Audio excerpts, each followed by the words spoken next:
Good day, everyone. I was born and raised in Detroit. Growing up there, I saw people like me running things. This is a courtroom, not a circus, so we're gonna calm down. I'm sorry. What I found there was a passion that I didn't know existed.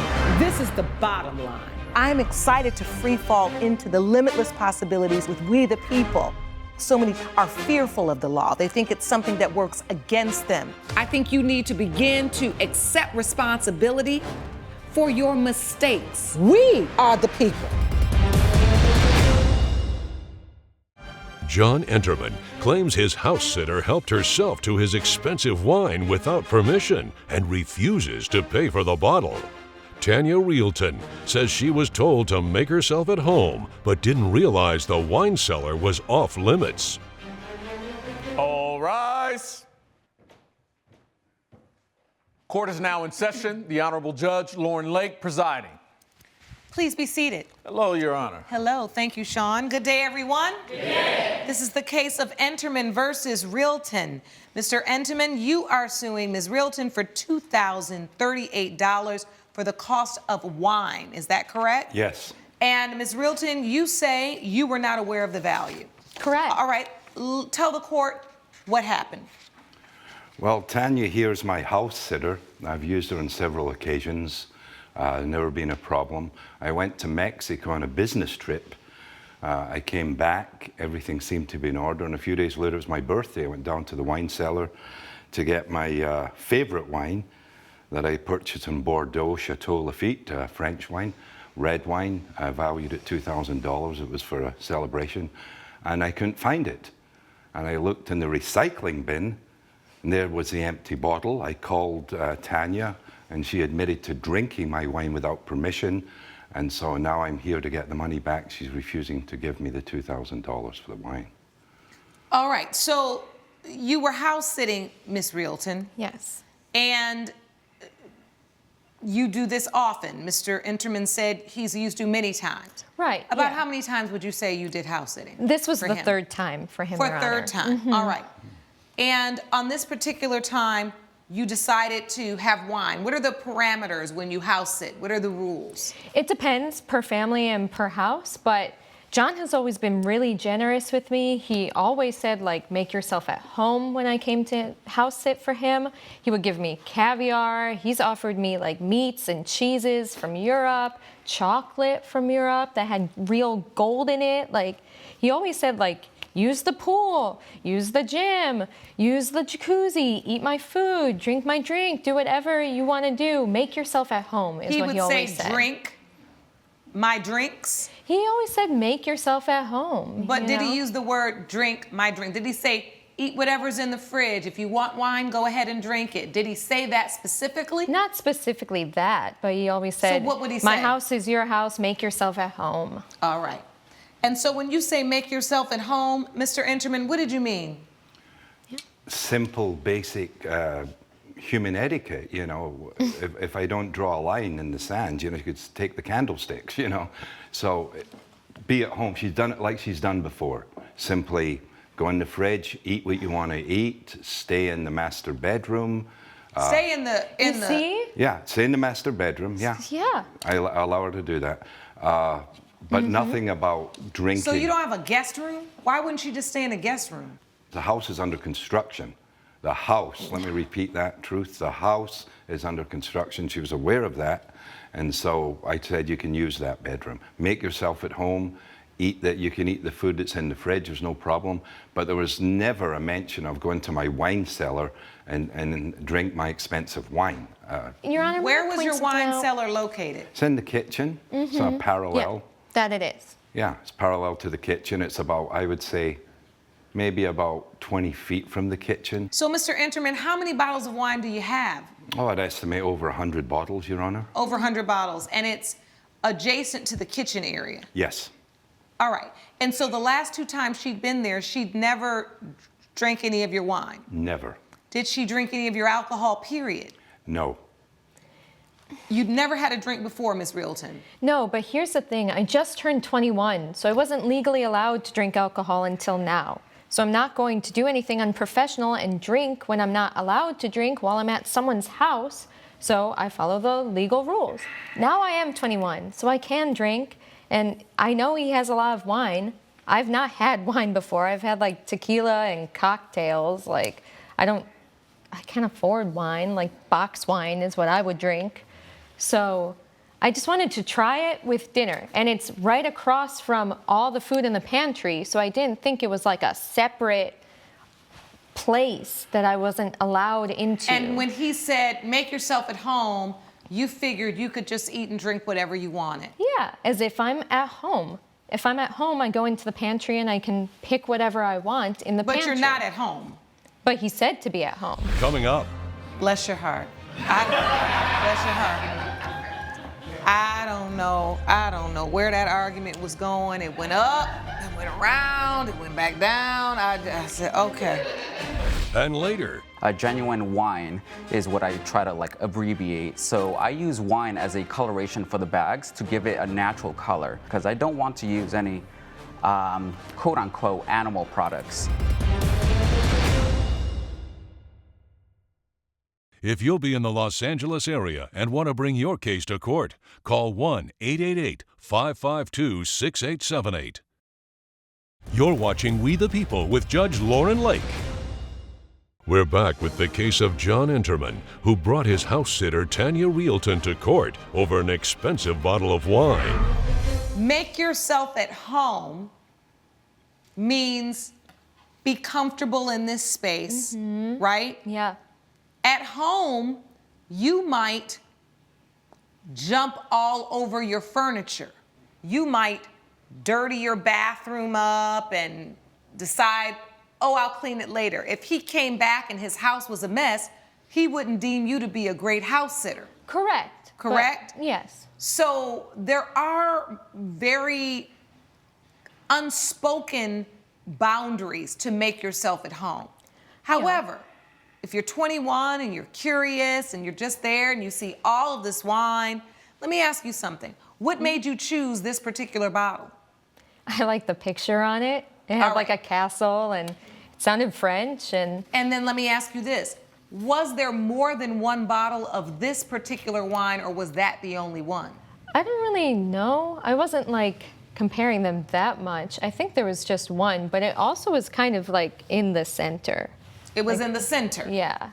All right. And so my next question to you is, before you drank it, you obviously didn't use your phone. This is the thing. Y'all young people use your phone all day long, looking up a whole bunch of nonsense. Did you ever stop and say, let me Google this bottle of wine and see what it's worth before I drink it? Because it's obvious if a person has an entire wine room that they are a collector of wines. Did it ever dawn on you that, well, he collects wine. Let me make sure this isn't an expensive one?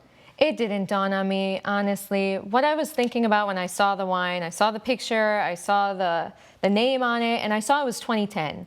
And the one thing I know about wines is that the older they get, like the more expensive they are, whatever. So 2010 isn't that long ago. So I was like, it's about 13 years old. A 13-year-old isn't like a grown adult, you know? That's a kid. So that's like a young bottle of wine, right? So it shouldn't be expensive. I never knew a bottle of wine could be over $2,000. Bless your heart. Bless your heart. I don't know where that argument was going. It went up, it went around, it went back down. I said, okay. You know what? I think, truthfully, you just stated the facts.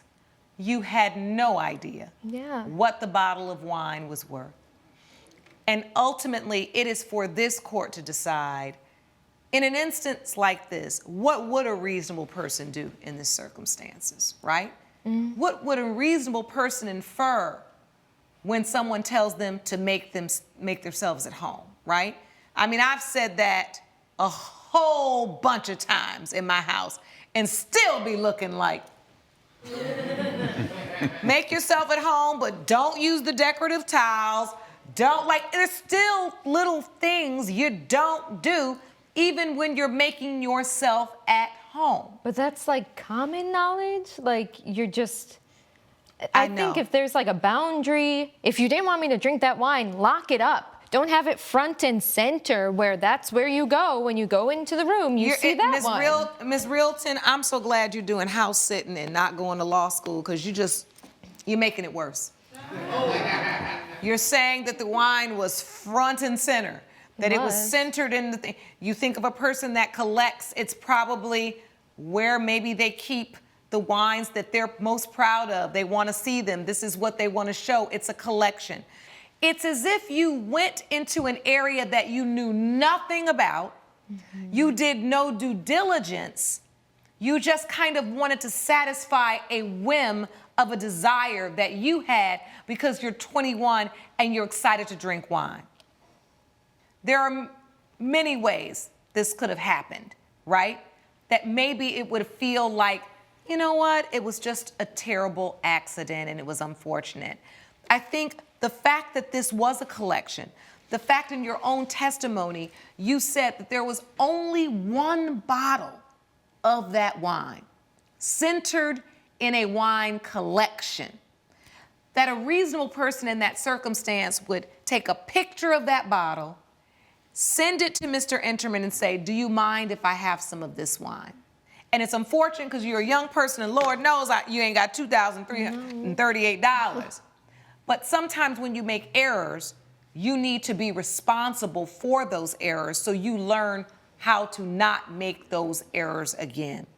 Growing up, you begin to learn what is appropriate and what is not appropriate. And so through this process, I hope you gain discernment. I am certain that Mr. Enterman will give you a payment plan to help you pay it off. But this is a lesson, as the kids say, you gonna learn today.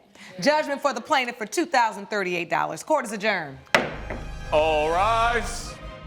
Judge Lake has ruled in favor of the plaintiff. The defendant owes $2,038. Let that be a lesson to you in your house sitting in future, okay? Well, it certainly will, John. I'm sorry I drank your wine. I really didn't mean to, okay? I'll make a payment plan, but please take this lesson to heart like the lady said. Coming up, Vegan bag, vegan shoes. The prices are comparable with other high-end items. That's just what it is. I don't make the rules, I just shop.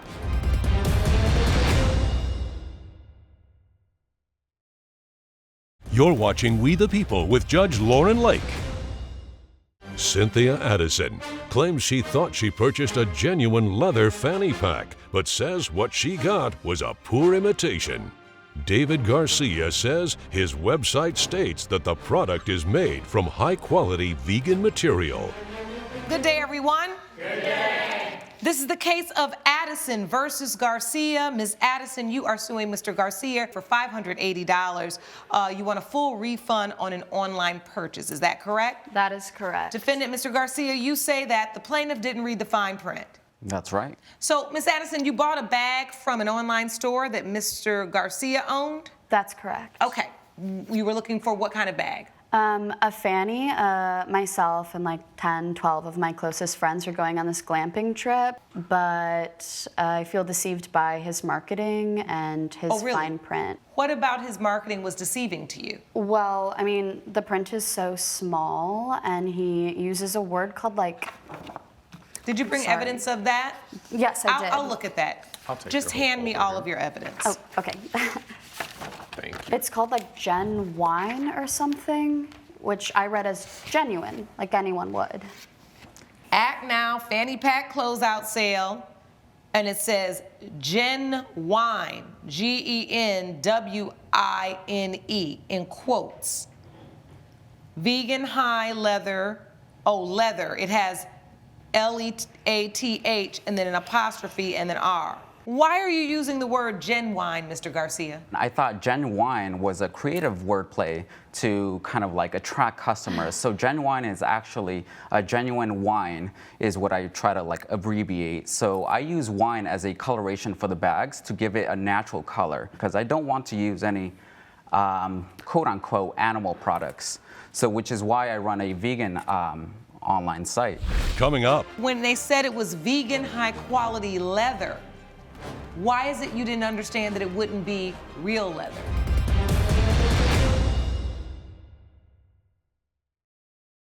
you're watching We the People with Judge Lauren Lake. We're back with the dispute between Cynthia Addison and David Garcia over deceptive advertising.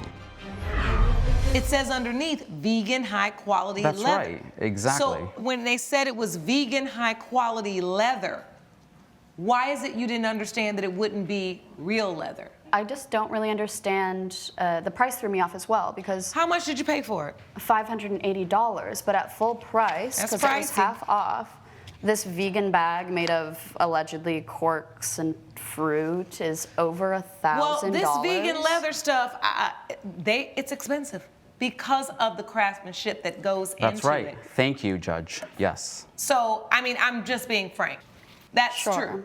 So you misread and didn't really understand the advertising.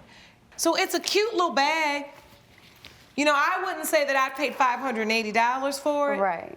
Did you ask him, could you exchange it for something else? He refuses. I mean, it was really embarrassing for me because everybody could tell that it was fake and it's just not as durable as it claims. And he says that I don't care about the environment, but like I literally drive an electric car. But and it's I've tried meant to be fake. composting. It's meant to be fake. But I didn't know that. Right, because you didn't really understand when something says vegan, high quality leather. I mean, listen, everybody doesn't buy these things. For those of us who do maybe eat, I'm not a vegan, but I do enjoy a lot of vegan meals.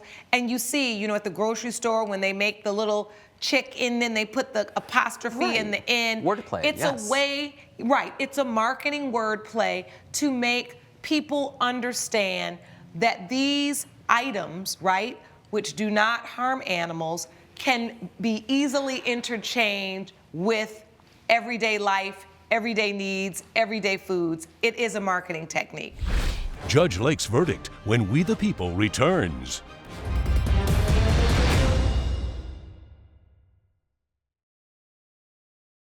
You're watching We the People with Judge Lauren Lake.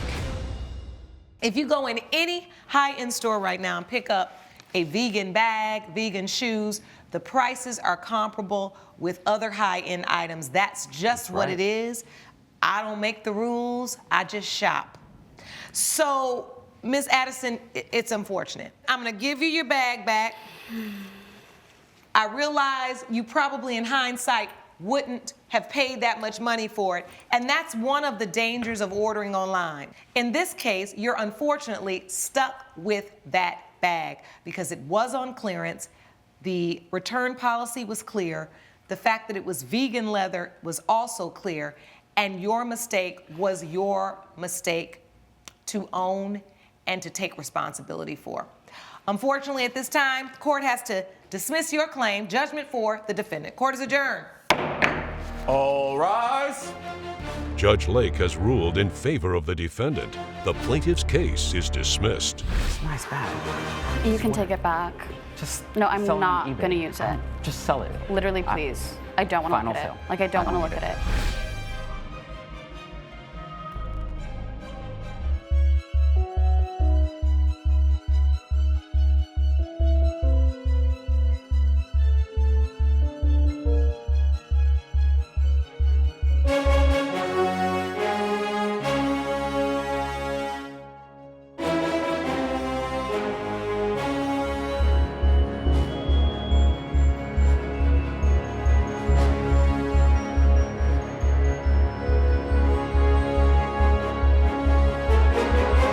This has been a production of Allen Media Group.